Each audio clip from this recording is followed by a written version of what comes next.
Welcome to Sweet Life Beat Life. We hope this video helps. In this video, I will explain how to stash in VS Code. Stashing is a powerful Git feature that lets you temporarily save changes you haven't committed yet. This is incredibly useful when you need to switch branches or work on something else without losing your current progress.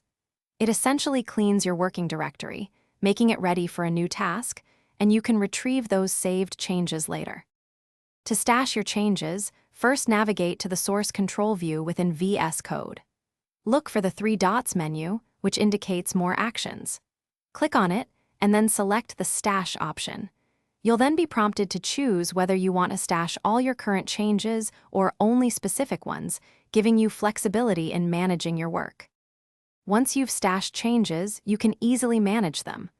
All your stashes are visible within the source control view, usually listed under a Stashes section. Each stash is given a unique identifier, making it simple to distinguish between them. From here, you have options to apply a stash, pop it, or permanently drop it, depending on your needs.